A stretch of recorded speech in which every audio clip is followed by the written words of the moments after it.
तो स्टूडेंट्स आप लोग अब हेडिंग डालें यहाँ पर car on a curve track. Car on a curved track. तो एक कार जब कर्व ट्रैक मतलब सर्कुलर ट्रैक में मूव करेगी तो भाई वहां पे क्या स्थिति होगी वो हमें समझना है, ठीक है। और कितनी मिनिमम वेलोसिटी से वो टर्न ले सकती है ये भी समझना है। तो मान लीजिए कि बच्चों ये आपका कर्व ट्रैक है। अच्छा, इसमें भी दो केसेस हो सकते हैं। एक केसेस में मैं सिर्फ ये मान रहा हूं कि वो डायरेक्शन चेंज करना चाह रहा है जो कार है, और वो अपनी स्पीड चेंज नहीं कर रहा, मतलब कांस्टेंट स्पीड से टर्न ले रहा है। तो मान लीजिए कार है, आप टॉप व्यू देख रहे हो, ऊपर से देख रहे हो, तो कार ऐसे आपको रेक्टेंगुलर शेप की दिखाई देगी। तो ये कार जो है वो कांस्टेंट वेलोसिटी के साथ आगे बढ़ रहा है। वेलोसिटी जो है वो कांस्टेंट है, स्पीड कांस्टेंट है, बस उसको डायरेक्शन लेना है। और कार का मास मान लीजिए m है। तो क्योंकि आप कार पे ही बैठ गए हैं तो ये टर्न ले रहा है। तो ऑब्वियस सी बात है जो भी इस कर्व ट्रैक का रेडियस होगा बच्चों, इसमें सेंट्रीफ्यूगल लगेगा, तो सेंट्रीफ्यूगल इस तरफ लगेगा तो वो हो जाएगा एम वी स्क्वायर, उस समय जो उसकी वेलोसिटी है, upon radius of curve track. और इसको सेंट्रीपिटल चाहिए, तो यहाँ पे सेंट्रीपिटल देने का काम कौन करेगा, या सेंट्रीफ्यूगल को बैलेंस करने का काम कौन करेगा ताकि ये कार खिसके नहीं। तो ये फ्रिक्शन होगा बच्चों, ये तो फ्रिक्शन होगा।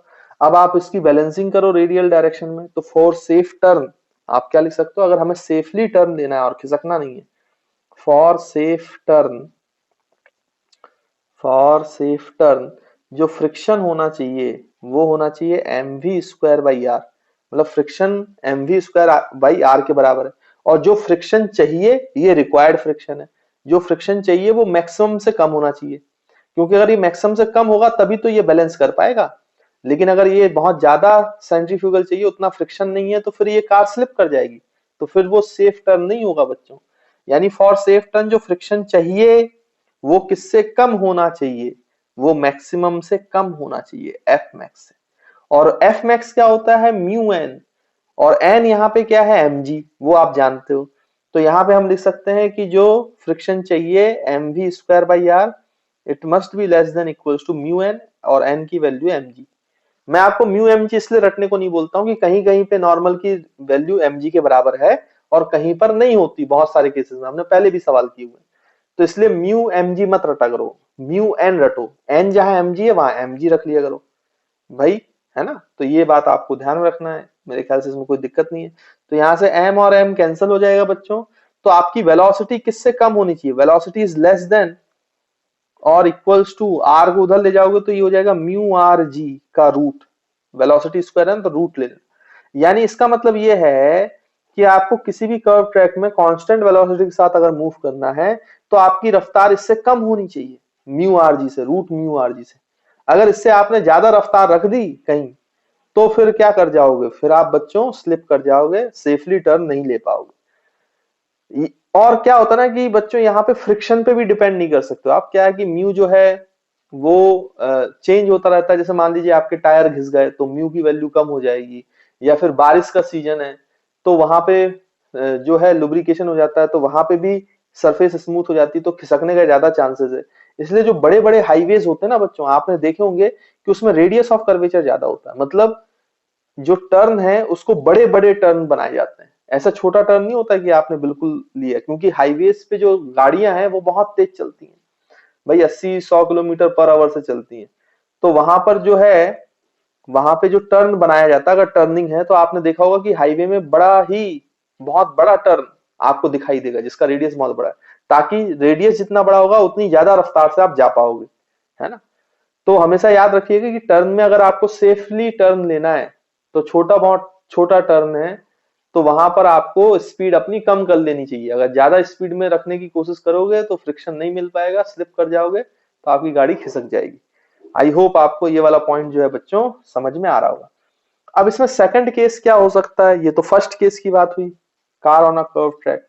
सेकंड केस ये हो सकता है कि भाई उसको सर्कुलर टर्न तो लेना है बच्चों कार को, लेकिन उसको अपनी स्पीड भी बढ़ाना है, एक्सलरेट भी करना है। यानी ये कार है, तो ये कार जो है वो कांस्टेंट स्पीड के साथ अब नहीं जा रहा है, अब वो अपनी स्पीड भी बढ़ाना चाहता है। तो यहाँ पे कार का मास m है, तो आपको ये पता है कि अगर उसकी स्पीड बढ़ाना है तो उसको ए टेंजेंशियल भी चाहिए, अभी स्पीड नहीं बढ़ाना था। अभी सेफली टर्न लेना था कांस्टेंट स्पीड पे, तो फ्रिक्शन फिजिक्स जानता है, उसको पता है कि भाई मुझे अगर टर्न कराना है तो मुझे सेंट्रीपिटल की तरह एक्ट करना पड़ेगा अंदर की तरफ, तभी मैं इसको टर्न करा पाऊंगा, इसलिए वो अंदर की तरफ लग गया। लेकिन अब क्या है कि अब ये रिक्वायरमेंट है कि भाई उसको टेंजेंशियल एक्सलेशन भी चाहिए, क्योंकि स्पीड भी बढ़ाना है कार की, और उसको घुमाना भी है, तो यहां भी चाहिए, है ना बच्चों। यानी कि ये वाला एक्सलेशन भी चाहिए m v square by r, और उसको ए टेंजेंशियल भी चाहिए ताकि वो इसकी स्पीड बढ़ा पाए, है ना बच्चों। तो ये वाला जो फोर्स हो जाएगा आपका, जो सेंट्रीपिटल चाहिए वो तो एम बी स्क्वायर बाई चाहिए, और ए टेंजेंशियल जो स्पीड बढ़ाने के लिए चाहिए वो मास इंटू एक्सलेशन चाहिए, तो मास इंटू ए टेंजेंशियल। तो जो फ्रिक्शन है उसको दोनों देना पड़ेगा, स्पीड भी बढ़ानी पड़ेगी और घुमाना भी पड़ेगा। तो अब फ्रिक्शन जो है बच्चों वो टूवर्ड्स द सेंटर नहीं लगेगा, अब फ्रिक्शन इंक्लाइंड लगेगा, क्योंकि फ्रिक्शन को फिजिक्स आती है भाई, इसलिए बोला गया ना friction is very very intelligent force, उसको पता है कि कब क्या करना है। तो जब केवल उसको घुमाना था, स्पीड नहीं बढ़ानी थी, तो पूरा का पूरा फोर्स उसका घुमाने में चला गया फ्रिक्शन, तो वो टूवर्ड्स द सेंटर लग गया। अब उसको पता है कि उसको घुमाना भी है और कार की रफ्तार भी बढ़ाना, कार की रफ्तार भी तो फ्रिक्शन बढ़ाएगा भाई, फ्रिक्शन नहीं होगा तो फिर कार थोड़ी ना आगे अपनी स्पीड बढ़ा पाएगी, है ना, क्योंकि टायर जो है वो फ्रिक्शन की वजह से ही तो रोल करता है। तो इसको इंक्लाइन लगना पड़ेगा, मतलब इसके दो कंपोनेंट होंगे, फिर वो उसका एक फ्रिक्शन का एक कंपोनेंट जो है वो स्पीड भी बढ़ाएगा और दूसरा कंपोनेंट उसको टर्न भी कराएगा जो परपेंडिकुलर लगेगा। तो एक कंपोनेंट उसका सेंट्रीपिटल की तरह है और दूसरा कंपोनेंट उसका बढ़ाने का है ना बच्चों। अगर ये एक्सलेशन ए एटी जो है वो ए ले लो तो ये एम ए हो जाएगा, ए से एक्सलेट करना है उसको। तो यहाँ पे देखो बच्चों फिर क्या कंडीशन हो जाएगी, तो फ्रिक्शन की वैल्यू जो है वो इन दोनों का कैसा होगा, वेक्टर सम होगा। तो जो फ्रिक्शन चाहिए स्पीड बढ़ाते हुए टर्न लेने के लिए, वो फ्रिक्शन कितना होना चाहिए बच्चों, फॉर सेफ टर्न कितना फ्रिक्शन चाहिए, फ्रिक्शन चाहिए बच्चों रूट ओवर इसका स्क्वायर, तो एम स्क्वायर वी की power 4 upon r square plus इसका स्क्वायर, तो m square into a square. और जो फ्रिक्शन चाहिए वो किससे कम होना चाहिए, तभी तो सेफ टर्न होगा, मैक्सिमम से कम होना चाहिए। अगर मैक्सिमम से कम नहीं होगा तो फिर सेफ टर्न थोड़ा ले पाएगा बच्चों। अब यहां से देखो एम स्क्वायर कॉमन आएगा तो रूट के बाहर भी आ जाएगा, तो एम बाहर आ गया रूट के, अंदर बचा रूट के कितना वी की power 4 upon r square plus यहां पे बचा a square, this is less than equals to mu m g, क्योंकि नॉर्मल यहाँ पे भी एम जी के बराबर है। तो एम और एम की वैल्यू कट जाएगी बच्चों, तो यहां से आप v की वैल्यू निकाल सकते हो। पहले तो आप दोनों का स्क्वायर कर लो यहाँ पर, तो स्क्वायर करोगे तो ये v की power 4 upon r square plus a square is less than equals to ये हो जाएगा mu square g square, a square वहां ले जाओगे माइनस हो जाएगा, फिर आर स्क्वायर मल्टीप्लाई करोगे और फिर आपको फोर्थ रूट लेना पड़ेगा। तो जो वेलोसिटी है वो ऐसा आ जाएगी बच्चों, मैं डायरेक्ट लिख रहा हूँ, वेलोसिटी जो होना चाहिए वो किससे कम होना चाहिए, अगर आपको वेलोसिटी भी एक्सलेट कराना है, ए से चेंज कराना है, तो फिर आपकी वेलोसिटी लेस देन और इक्वल्स टू होना चाहिए भाई mu square into ji square, a square वहां जाएगा तो माइनस, फिर इंटू जो v के नीचे है वो आर स्क्वायर वो हो जाएगा, और v की पावर 4 है तो यहाँ पे रूट लेना पड़ेगा 1/4। तो this is the answer to our problem. जैसी स्पीड इसको क्रॉस करेगी वैसी ही आपकी गाड़ी स्लिप कर जाएगी, है ना। तो मैक्सिमम स्पीड ए एक्सेलरेशन से कितने से जा सकती है, ये जो वैल्यू है, अगर आप इसमें अब इसमें फॉर्मूले बेस्ड बहुत सवाल आते हैं, आपको सारी वैल्यूज दी जाती हैं, तो मैं कोई क्वेश्चन नहीं करा रहा हूँ, कॉन्सेप्ट में बता चुका हूँ। आप चाहें तो क्वेश्चंस की प्रैक्टिस कर लीजिएगा, सारी चीज दी होंगी, फॉर्मूला अप्लाई करोगे आपको आंसर मिल जाएगा। तो देखिए बच्चों, अब आप हेडिंग डाल दीजिए बैंकिंग ऑफ रोड। तो ये बैंकिंग ऑफ रोड का क्या मतलब है ये समझते हैं। जैसे मैंने आपको बताया कि अभी आपने जो car in on a curved track देखा, तो अभी भी car on a curved track है, लेकिन वहां पे आपको वेलोसिटी से ले जाके टर्न लेना है, तो उसके लिए फ्रिक्शन अच्छा चाहिए, तो उसके लिए टायर्स की ग्रिप आपकी अच्छी होनी चाहिए, रोड अच्छी होनी चाहिए। लेकिन हमेशा आप फ्रिक्शन पे रिलाई करो, मतलब ह्यूमन बीइंग है, हम तो ये सोचेंगे कि अगर मान लो कभी ऐसी स्थिति आ गई कि फ्रिक्शन अपन को मिल ही नहीं पाया, तो भाई हमारा क्या हो जाएगा, स्लिप कर जाएगी गाड़ी और अच्छी खासी रफ्तार में हुई, तो भाई ह्यूमन लाइफ उसमें डेंजर में आ जाएगी ना। तो हम ये चाहते हैं कि कम से कम खतरा हो, जितना हम कम कर सकते हैं उतना हम करने की कोशिश कर सकते हैं साइंटिफिक अप्रोच से। तो बैंकिंग ऑफ रोड का मतलब ये होता है कि हम थोड़ा सा रोड को उठा देंगे, इंक्लाइंड बनाते हैं। आपने कभी भी अगर हाईवे में गए हो और हाईवे में आपने कभी गाड़ी चलाई हो या गाड़ी में बैठे हो, तो आपने ये जरूर महसूस किया होगा बच्चों कि आपका जो किनारे की तरफ है वहां पे रोड थोड़ा नीचे की तरफ होता है, और जो जहां से कर्व होता है, जहां से आपका डिवाइडर लगा होता है, वहां पे थोड़ी सी रोड ऊंची होती है, तो उसको एंगल पे इंक्लाइन कर दिया जाता है। उस एंगल पे इंक्लाइन करने का फायदा क्या होता है वो मैं आपको समझाता हूँ। मान लीजिए कि ये फ्रिक्शन है ही नहीं, अगर फ्रिक्शन नहीं है तो आप अगर सीधे रोड पे चले गए तो फ्रिक्शन सेंट्रीपिटल देगा नहीं, और सेंट्रीपिटल देगा नहीं तो आप गाड़ी को घुमा ही नहीं पाओगे, फिर गाड़ी पक्का स्लिप कर जाएगी अगर फ्रिक्शन नहीं है। हम तो ये मान लेते हैं कि ऐसी आइडियल सिचुएशन है, ऐसी रोड है जिसमें फ्रिक्शन है ही नहीं, म्यू को जीरो मान लेते हैं, सोच लेते हैं कि म्यू है ही नहीं, फ्रिक्शनलेस रोड है, तो म्यू को जीरो मान लो 1 सेकंड के लिए। तो हमें अगर सर्कल लेना है तो फिर फ्रिक्शन का सहारा थोड़ी ले सकते, फिर हमें कुछ और सोचना पड़ेगा। तो हमने क्या है कि अगर कर्व ट्रैक ऐसा है तो हमने उसको थोड़ा सा ऐसे इंक्लाइन कर दिया, उठा दिया। देखो बच्चों, ये कर्व ट्रैक है, तो अगर आप रोड को किसी पर्टिकुलर क्रॉस सेक्शन देखोगे तो मान लो उसको हमने थीटा एंगल इंक्लाइन कर दिया। ये रोड है आपका, ये जो रोड का डिवाइडर वाला सेक्शन है ये थोड़ा एंगल ऊपर उठा हुआ था, और जो किनारे वाला सेक्शन है जहां पे आपका कच्चा रास्ता भी लगा होता है वो थोड़ा सा नीचे है, तो ये नीचे से ऐसे ऊपर इंक्लाइन कर दिया जाता है। और ये जो कर्व रोड है इसका सेंटर इस डायरेक्शन में, मतलब ऐसे रेडियस में कर्व कर रहा है, तो इसको हमने थोड़ा सा बैंक कर दिया है। इसको एंगल देना, रोड को एंगल देना हॉरिजॉन्टल के रेस्पेक्ट में, इसी को बैंकिंग ऑफ रोड कहते हैं। अब मान लो फ्रिक्शन नहीं है तो इस बैंकिंग से क्या फायदा हुआ? अगर फ्रिक्शन नहीं होता और फ्लैट सरफेस होता तो आप टर्न ले ही नहीं सकते थे, क्योंकि फ्रिक्शन सेंट्रीपिटल देता नहीं तो आपकी गाड़ी पक्का खिसक जाती। लेकिन फ्रिक्शन नहीं है और आपने बैंकिंग कर दी, तो भी बिना फ्रिक्शन के आप टर्न ले पाओगे। क्यों भाई? उसका कारण क्या है? तो यहाँ पे देखिए, मान लीजिए कि ये आपकी कार है, तो ये कार के पीछे से आप देख रहे हो तो 2 टायर आपको दिखाई दे रहे हैं कार के, ये आपकी कार है मान लीजिए बच्चों। तो यहाँ पे देखो, इस कार पे नॉर्मल ऐसा लगना चालू हुआ, अब ये वर्टिकली अपवर्ड नहीं है, नॉर्मल नॉर्मल इंक्लाइन लग गया, क्योंकि इंक्लाइन प्लेन है ना बच्चों। तो नॉर्मल इंक्लाइन लगने से फायदा क्या हुआ कि नॉर्मल का एक कंपोनेंट टुवर्ड्स द सेंटर आ गया, तो टुवर्ड्स द सेंटर आ गया तो अब ये नॉर्मल का कंपोनेंट सेंट्रीपिटल दे सकता है, और अगर ये सेंट्रीपिटल देगा तो आपकी कार घूम सकती है। तो बिना फ्रिक्शन के भी कार को घुमाया जा सकता है अगर आप बैंकिंग कर दो रोड की, तो बैंकिंग का ये फायदा है। अभी फ्रिक्शन भी होगा और बैंकिंग भी होगा तो क्या होगा वो तो हम अभी देखेंगे। पहले आप ये देखें कि अगर फ्रिक्शन नहीं होता तो सिर्फ बैंकिंग से हम कितनी स्पीड से कार को घुमा पाते, तो देखते हैं। तो नीचे की तरफ यहाँ पे बच्चों एफबीडी अगर हम इसका बनाए, तो नीचे की तरफ कार का अगर मास m है तो mg फोर्स लग रहा है, तो ऑब्वियस सी बात है आपका यहाँ पे अगर कार में बैठ गए हैं तो सेंट्रीफ्यूगल लगेगा, तो उसकी वेलोसिटी अगर अंदर की तरफ v है तो हम ये बोल सकते हैं कि ये mv स्क्वायर बाई r है। r is the curvature of the road. और उसके बाद फिर आपका यहाँ पे नॉर्मल है, तो नॉर्मल के 2 कंपोनेंट है बच्चों, एक ऊपर की तरफ एक ऐसे, तो ये एंगल थीटा है, तो ये एंगल थीटा है वो आप निकाल सकते हो ज्योमेट्री से। तो ये जो है ये n cos थीटा हो जाएगा और ये आपका n sin थीटा हो जाएगा, है ना। तो मेरे ख्याल से इसमें कोई प्रॉब्लम नहीं होगी, परेशानी नहीं होगी, यहाँ से आप सॉल्व कर सकते हो। तो यहाँ पे देखिए जो n sin थीटा, क्योंकि आप कार पे ही बैठे हो तो ऑब्वियस सी बात है ये सब कैंसिल आउट करेगा रेडियल में भी और वर्टिकल में भी। तो हम यहाँ पे लिख सकते हैं बच्चों कितना, देखें तो यहाँ पे n sin थीटा जो है वो किसको बैलेंस कर देगा बच्चों? n sin थीटा किसको बैलेंस करेगा? जो आपको सेंट्रीफ्यूगल चाहिए या ग्राउंड फ्रेम में सेंट्रीपिटल चाहिए वो देगा आपको। तो n sin theta is equals to mv square by r, इसलिए सर्कल में टर्न ले पाएगी कार। ये बैंकिंग का फायदा हुआ कि नॉर्मल सपोर्ट करने लगा किसको? नॉर्मल का कंपोनेंट सपोर्ट करने लगता है किसको? आपके बच्चों क्या बोलते हैं सर्कुलर मोशन के लिए, है ना। तो आई होप आपको क्लियर होगा। फिर यहाँ पे n cos थीटा जो है वो क्या है? n cos theta is equals to किसको बैलेंस करेगा? तो वो mg को बैलेंस करेगा।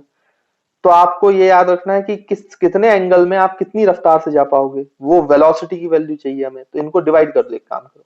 तो n और n कैंसिल हो जाएगा, मास और मास जो है वो कैंसिल हो जाएगा, तो ये sine theta upon cos theta बचेगा बच्चों tan theta is equals to v square upon r g.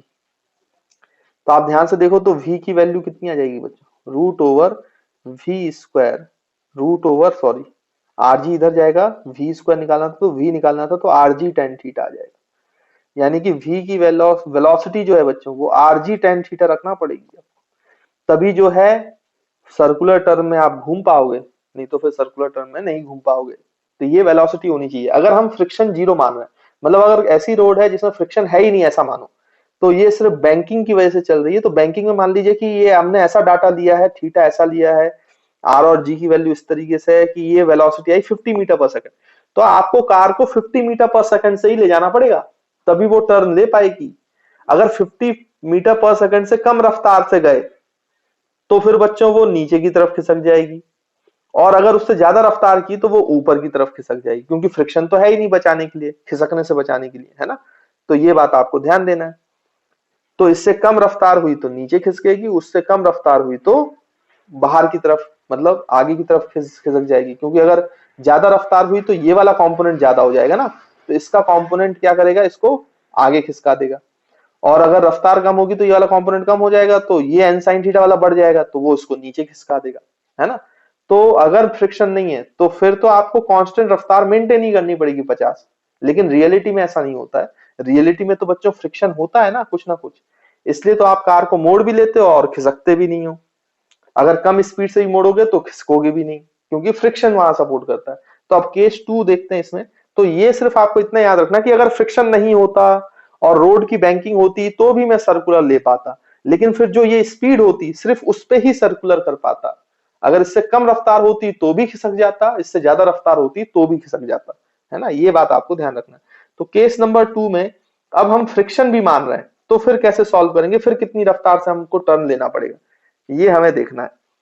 तो हम ये मान रहे हैं केस सेकंड में कि मान लीजिए कि हमारी वेलोसिटी अभी greater than are g tan theta है। तो मैंने जैसे बोला कि अगर वेलोसिटी ज्यादा है तो ये ऊपर की तरफ खिसकेगा, तो फ्रिक्शन कहां लगेगा बच्चों, क्योंकि फ्रिक्शन आप जीरो नहीं ले रहे हैं, तो म्यू की वैल्यू जीरो नहीं है, तो फ्रिक्शन नीचे की तरफ लग जाएगा, तो खिसकने से बचाएगा।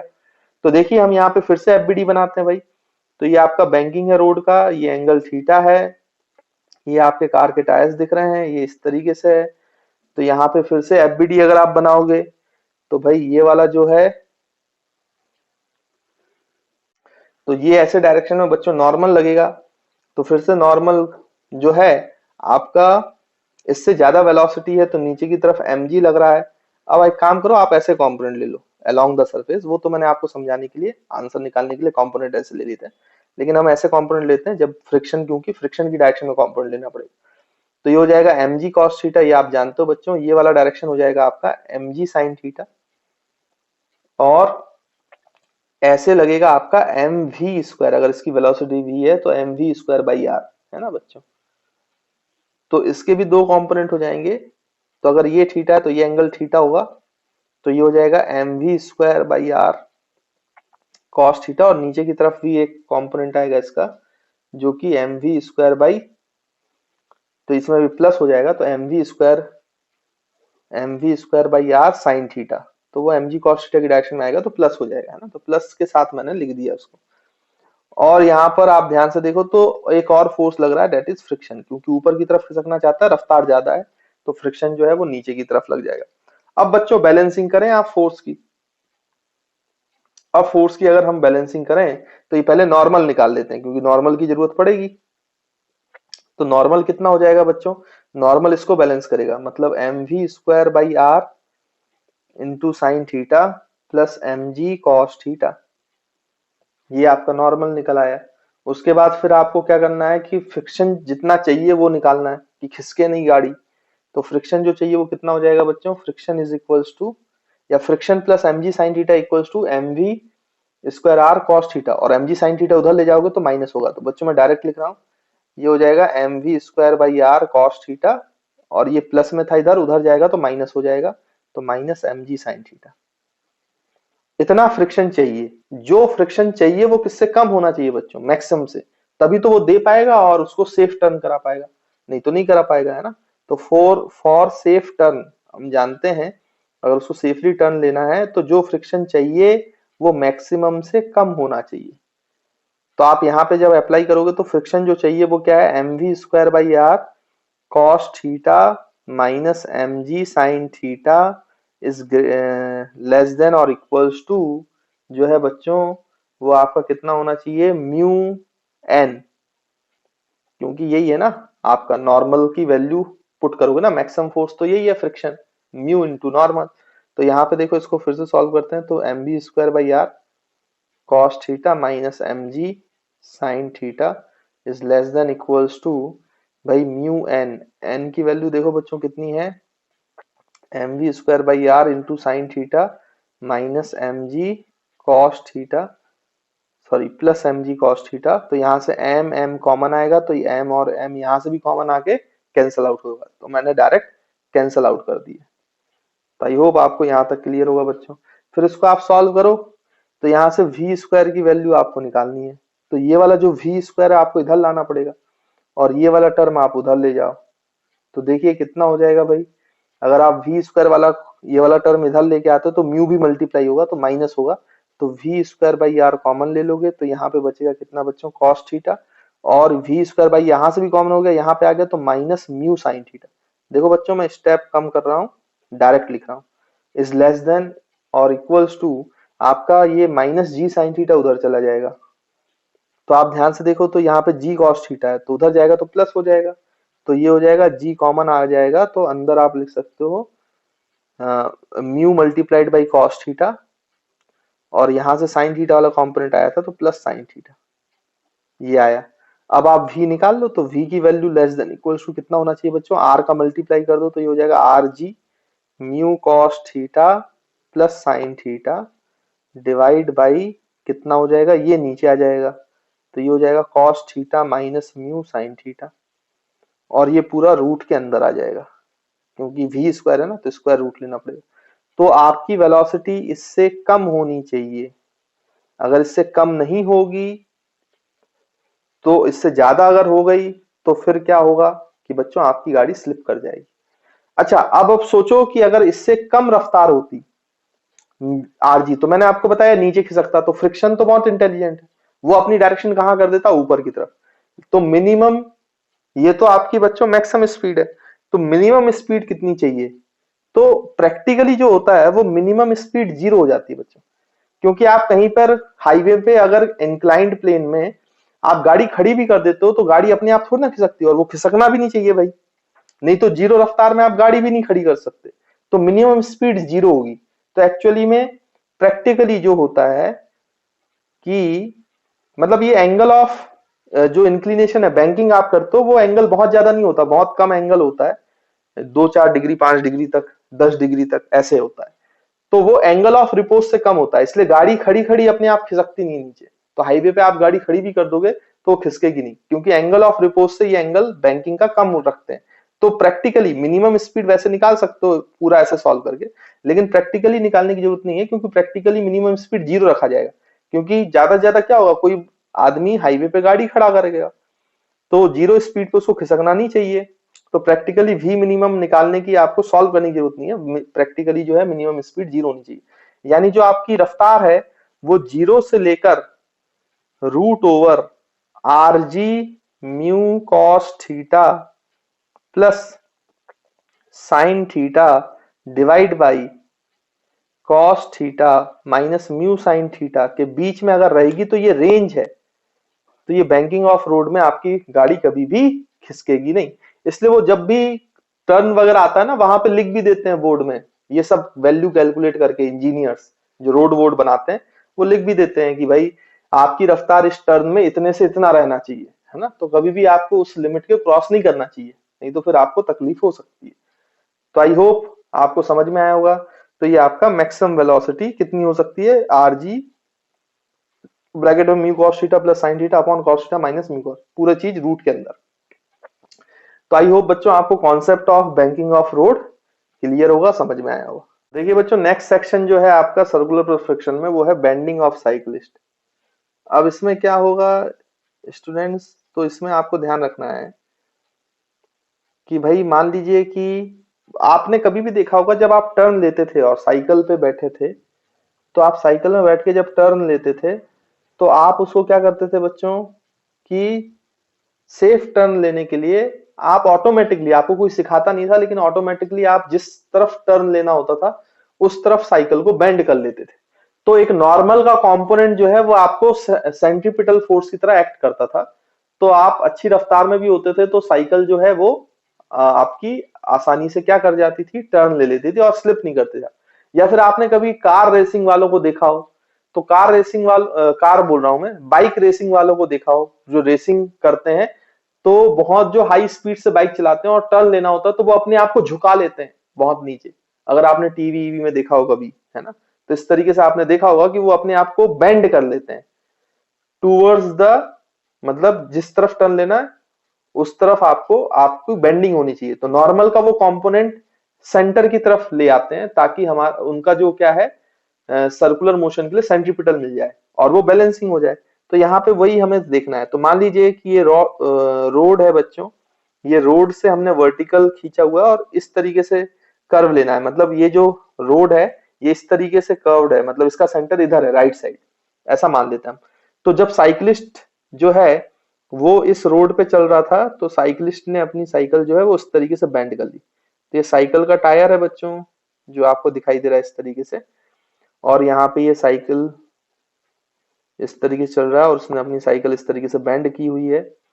ये उसका बच्चों साइकिल का हैंडल, साइकिल पे यहाँ पर एक आदमी बैठा हुआ है और ये जो है साइकिल को ऐसे बेंड करके टर्न कर रहा है ना, ऐसा मान लेते हैं हम।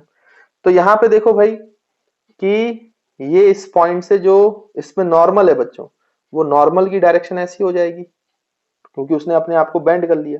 तो नॉर्मल का जो एक कंपोनेंट है वो सेंटर की तरफ सेंट्रीपिटल दे देगा। तो अगर मैं बोलूं कि वर्टिकल से आपने साइकिल को कितना बेंड किया है तो थीटा एंगल, तो आप देख ध्यान से देखो तो वर्टिकल से ये एंगल भी थीटा होगा नॉर्मल से, है ना। तो नॉर्मल का ये जो कंपोनेंट है ये एन साइन थीटा हो जाएगा और ये जो कंपोनेंट है ये एन कॉस थीटा हो जाएगा बच्चों। और यहाँ पर फिर इसके सेंटर ऑफ मास पे बाद में पढ़ेंगे सेंटर ऑफ मास, लेकिन वेट जो है बच्चों वो सेंटर ऑफ मास पे लगता है। तो mg नीचे की तरफ लग रहा होगा और क्योंकि इसको ऐसे बैंड होना है और v रफ्तार से निकलना है तो एक सेंट्रीफ्यूगल लगाना पड़ेगा। तो ये हो जाएगा mv स्क्वायर बाई r। तो नॉर्मल से वो सेंट्रीपिटल बना लेगा तो फ्रिक्शन पे डिपेंडेंसी नहीं होती फिर उसकी। तो यहां से हम देख सकते हैं कि वो कितनी स्पीड से निकल सकता है बिना फ्रिक्शन के। तो वो निकल सकता है एन साइन थीटा जो है वो किसको बैलेंस कर लेगा बच्चों, m v square by r को, और एन कॉस थीटा जो है वो किसको बैलेंस कर रहा होगा, आपका एम जी को। तो यहां से देखो तो आप दोनों को डिवाइड कर दो तो एन और एन कैंसल, तो हमें वेलोसिटी मिल जाएगी। कितना वेलोसिटी बिना फ्रिक्शन के वो टर्न ले सकता है अपने आप को बेंड करके, तो वो रफ्तार आ जाएगी v square is equals to, देखो v square by r g आएगा यहाँ नीचे और ये sine theta upon cos theta तो ये टेन थीटा आ जाएगा। तो v की वैल्यू आ जाएगी root of r g tan theta. तो आई होप बच्चों अगर इतना एंगल वो बेंड होता है तो इतनी वेलोसिटी से वो आराम से टर्न ले सकता है। तो ये आप न्यूमेरिकल डाटा दिए जाते हैं वहां रखोगे वैल्यूज तो आपको सॉल्व होती जाएगी, सॉल्व होते हुए नजर आएगा, है ना। तो आपसे बन जाएगा। तो आई होप बच्चों आपको ये कॉन्सेप्ट भी क्लियर होगा बेंडिंग ऑफ साइकिलिस्ट का। बच्चों डेथ वेल की बात कर लेते हैं, मौत के कुएं की। अब उसमें भी जो वो टर्न ले लेते हैं, सर्कुलर टर्न ले लेते हैं, उसके पीछे क्या कॉन्सेप्ट है तो वो कॉन्सेप्ट हम समझ लेते हैं। हालांकि आप लोग ट्राई मत करना, है ना, क्योंकि रिस्की है भाई, है ना। तो वो एक्सपर्ट्स ही ट्राई करते हैं, आप मत ट्राई करने लगना अपने घर में कि दीवार में आप मौत का कुआं बना लोगे अपने घर की वॉल्स को, है ना। तो वैसा नहीं करना। तो ऐसे सिलेंड्रिकल शेप रहता है बच्चों, आपको पता है। आप ऊपर से खड़े होकर देखते हो नीचे गाड़ी होती है, कार होती है, बहुत सारी चीजें होती हैं, उनको ऐसे गोल गोल घुमाया जाता है। तो मान लीजिए कि किसी भी टाइम पर यहाँ पे कोई भी कार है, ऐसे उसकी आपको टायर्स और ये ऐसे दिख रहा है, तो ये कार जो है वो सामने की तरफ मान लीजिए कि v वेलोसिटी से चला रहा है। तो यहाँ पे अगर हम फोर्सेस बताएं तो ये क्यों नहीं नीचे गिरता है, ऐसे टर्न ही क्यों करता रहता है। तो यहाँ पे अगर फोर्सेस बनाएंगे तो हमें समझ में आएगा कि नीचे की तरफ mg लग रहा है, यहाँ पे नॉर्मल लग रहा है और ये सेंट्रीफ्यूगल लग रहा है क्योंकि हम कार पे ही बैठ गए हैं। तो mv square by r, r is the radius of the death well, और mg को बैलेंस करने के लिए कौन लग रहा है, फ्रिक्शन लग रहा है ना बच्चों। फ्रिक्शन ही तो होगा और तो कोई बैलेंस कर नहीं सकता mg को। तो यहाँ पे देखो जो नॉर्मल की वैल्यू है बच्चों डेथ वॉल में, वो नॉर्मल की वैल्यू कितनी है, mv स्क्वायर बाई आर। और यहाँ पर आप ध्यान से देखो तो जो फ्रिक्शन चाहिए ताकि ये कार नीचे ना गिरे और सर्कल मोशन में कंटिन्यू सर्कुलर मोशन करती रहे, तो फ्रिक्शन कितना चाहिए, तो फ्रिक्शन चाहिए mg। अच्छा अगर उसको सेफली सर्कुलर करते रहना है डेथ बॉल में, डेथ वेल में, तो mg जो होगा मतलब जो फ्रिक्शन होना चाहिए वो किससे लेस होना चाहिए, मैक्सिमम से, नहीं तो भाई वो तो गिर जाएगा ना। तो मैक्सिमम फ्रिक्शन कितना होता है, म्यू एन। इसलिए मैं बोल रहा था बच्चों म्यू mg मत रटो, यहाँ पे म्यू एन अलग वैल्यू आएगा, म्यू mg नहीं आएगा। तो यहाँ पे आप लिखोगे कि mg फ्रिक्शन चाहिए वो less than equals to mu n चाहिए, और म्यू एन की वैल्यू कितनी है बच्चों, एन की वैल्यू कितनी है तो वो है mv स्क्वायर बाई आर। यहाँ पे mg के बराबर नहीं है n, तो ये और ये कैंसिल हो जाएगा, तो जो आपकी रफ्तार है बच्चों v square it must be greater than equals to r, इधर जाएगा तो rg, तो v must be greater than equals to जो है आपका कितना हो जाएगा, मैंने म्यू लिखना भूल गया क्या, नहीं म्यू इसके साथ था, तो आप म्यू को उधर ले जाओ तो ये हो जाएगा rg बाई म्यू का रूट, तो इतनी रफ्तार कम से कम चाहिए root R G by mu, अगर इससे कम रफ्तार हुई तो फिर वो गिर जाएगा, तो इससे ज्यादा ही रफ्तार, तो ये कैलकुलेशन करके रखते हैं जो एक्सपर्ट्स होते हैं, जो उस मौत के कुएं में गाड़ी वगैरह चलाते हैं, तो वो जब चलाना चालू करते हैं तो रफ्तार इतनी बढ़ा लेते हैं कि इससे ज्यादा रफ्तार फिर वो मेंटेन करते हैं इसलिए वो गिरते नहीं है, तो इससे ज्यादा ही रफ्तार होना चाहिए बच्चों, इससे कम रफ्तार होगी तो फिर दिक्कत हो जाएगी, जो फ्रिक्शन चाहिए वो मिल नहीं पाएगा और वो जो गाड़ी है, बाइक है या कार है, वो नीचे आ जाएगी, है ना। तो ये कॉन्सेप्ट है डेथ वेल का। अच्छा यहाँ पे देखो म्यू जितना ज्यादा होगा क्या रफ्तार उतनी कम लगेगी घुमाने के लिए, इसलिए म्यू को ज्यादा करने के लिए आपने देखा होगा कि जो डेथ वॉल बनाए जाते हैं वो एक्चुअली में वुडन ब्लॉक्स पे बनाए जाते हैं, लकड़ी के जो पटिए होते हैं ना उनका यूज ज्यादा किया जाता है, क्योंकि उनमें कोफिशिएंट ऑफ फ्रिक्शन अच्छा खासा होता है, इसलिए वो ऐसा नहीं है कि भाई आपका डेथ वेल बनाया, कुआं बनाया, उसको बढ़िया पॉलिश कर दिया, पेंट कर दिया, स्मूथ कर दिया सरफेस, वैसा नहीं करते हैं ना, तो वो उस तरीके से वुडन ब्लॉक से बनाया जाता है ताकि उसमें कोफिशिएंट ऑफ फ्रिक्शन अच्छा मिले, तो कम रफ्तार में भी वो सर्कल कर पाए, क्योंकि ज्यादा रफ्तार मेंटेन करना बड़ा मुश्किल काम होता है ना, जितना कम रफ्तार होगी उतनी आसानी से घूम पाएगा वो, और कंट्रोलिंग भी उतनी अच्छी होगी। तो ये कॉन्सेप्ट है किसका बच्चों, डेथ वेल का। आई होप आपको ये भी क्लियर होगा। तो देखो बच्चों, calculating the speed of bullet by using concept of circular motion, तो सर्कुलर मोशन का एक प्रैक्टिकल यूज है, प्रैक्टिकल क्या यूज है कि जब भी हमें किसी बुलेट की स्पीड निकालनी होती है तो हम सर्कुलर मोशन के कॉन्सेप्ट से स्पीड ऑफ बुलेट निकाल सकते हैं। तो कैसे प्रैक्टिकली कैलकुलेट किया जाता है सर्कुलर मोशन का यूज करके स्पीड ऑफ बुलेट को कैलकुलेट करने के लिए, वो देखिए। तो इस तरीके से एक इंस्ट्रूमेंट होता है, अपैरेटस होता है जो हम सेटअप करते हैं। तो एक रॉड होती है बच्चों, इस रॉड को ऐसे ओमेगा से घुमाया जाता है, ओमेगा की कांस्टेंट स्पीड है, कितनी ओमेगा से घुमा रहे हैं ये हम सेट कर सकते हैं मशीन द्वारा, तो हमें ओमेगा की वैल्यू पता होती है, नोन होती है। फिर हम इस रॉड में ऐसे बच्चों दो कार्डबोर्ड, सर्कुलर कार्डबोर्ड काट कर फिक्स कर लेते हैं ऐसे, तो ये एक सर्कुलर कार्डबोर्ड है, ये एक सर्कुलर कार्डबोर्ड है ना। और फिर यहां से बच्चों आपके गन से बुलेट को हिट किया जाता है, मतलब आप गोली चला दो यहां से गन से, तो ये जब जाएगा तो आपका इस कार्डबोर्ड पे होल कर देगा बच्चों, और फिर ये आगे जाएगा तो ये कार्डबोर्ड घूम रहा है, तो ये होल कुछ एंगल घूम चुका होगा, तब जाकर वो इसमें घूमेगा। और ये कार्डबोर्ड क्योंकि हमने लगाया है तो इनके बीच की दूरी डी वो हमें पता होती है, इनके बीच की दूरी डी भी हमें पता होती है, और इसकी जब वेलोसिटी बुलेट को फायर किया गया तब उसकी वेलोसिटी वी नॉट है। अब हमें ये पता नहीं है वी नॉट, यही तो निकालना है, तो हम कैसे निकालेंगे, तो इस कार्डबोर्ड में दो होल हो जाएंगे और ये पास हो जाएगा। लेकिन सोचो बच्चों, ये जो दो होल होंगे ये जस्ट एक के पीछे एक नहीं होंगे, जब ये होल कुछ ऐसे एंगल कवर कर चुका होगा तब जाकर वो इसको हिट करेगा, क्योंकि ये तो रोटेट कर रहा था, तो बुलेट को यहां से यहां आने में कुछ टाइम लगा, तब तक ये वाला कार्डबोर्ड कुछ रोटेट कर चुका होगा। तो अगर आप इसको फ्रंट से देखोगे, मतलब यहां से देखो, आप इसको सामने से देखोगे तो इन दोनों कार्डबोर्ड में आपको दिखाई देगा ऐसे सर्कुलर शेप में कि जो पहले वाला कार्डबोर्ड है अगर वो ऐसे ओमेगा से घूम रहा है तो जब यहाँ पे हिट किया था तो ये होल यहाँ था, लेकिन आगे वाले कार्डबोर्ड का होल थोड़ा सा ऐसे खिसक आया होगा, और अब जो ये वाला कार्डबोर्ड है उसमें यहाँ होल हुआ होगा, तो इनके बीच में बच्चों एंगल क्रिएट हो गया है दोनों होल्स के बीच में, क्योंकि ऐसे घूम रहा है, तो ये घूम रहा है ओमेगा से, तो टी टाइम में कितना एंगुलर डिस्प्लेसमेंट कवर कर लिया होगा, थीटा। उसके बाद दूसरे कार्डबोर्ड में होल हुआ है ना बच्चों, ये इस बात को आप समझे अच्छे से। तो यहां से आप चाहें तो टाइम की वैल्यू निकाल सकते हैं, क्योंकि दोनों कार्डबोर्ड के बीच में ये जो एंगल है ये आप बिल्कुल आसानी से नाप सकते हो कार्डबोर्ड को निकालकर, दोनों को एक दूसरे के ऊपर रख लो, एंगल थीटा आपको मिल जाएगा। ओमेगा क्योंकि हमने ही घुमा रहा है, हमने ही घुमाया है रॉड को, तो हमें ओमेगा की वैल्यू पता है, तो आपको पता है कि ओमेगा जो है वो थीटा बाई टाइम लिखते हैं हम, तो यहाँ पे आप ध्यान से देखो तो टाइम की वैल्यू आ जाएगी थीटा बाई ओमेगा, और यही टाइम तो बुलेट को यहां से यहां आने में लगा है बच्चों।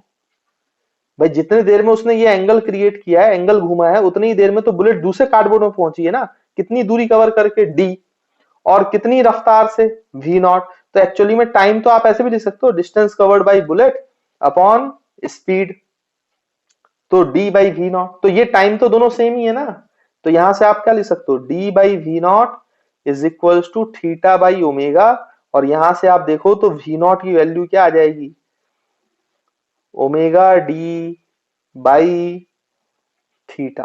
देखो थीटा आपने प्रैक्टिकली कैलकुलेट कर लिया सर्कुलर मोशन से, एंगल आप प्रैक्टिकली कैलकुलेट कर सकते हो, ओमेगा हमने ही घुमाया था तो हमें पता था, और दोनों कार्डबोर्ड को हमने ही लगाया था तो डिस्टेंस भी हमें उन दोनों के बीच की पता थी। इस फॉर्मूले को अप्लाई करोगे तो प्रैक्टिकली आपको किसकी वैल्यू मिल जाएगी, स्पीड ऑफ बुलेट। तो बुलेट की स्पीड ऐसे निकाली जा सकती है by using the concept of circular motion. तो आई होप आपको ये प्रैक्टिकल एप्लीकेशन जो है सर्कुलर मोशन का ये भी क्लियर होगा बच्चों, समझ में आया होगा, है ना। तो इस तरीके से यूज करते हैं calculation of speed of bullet के लिए।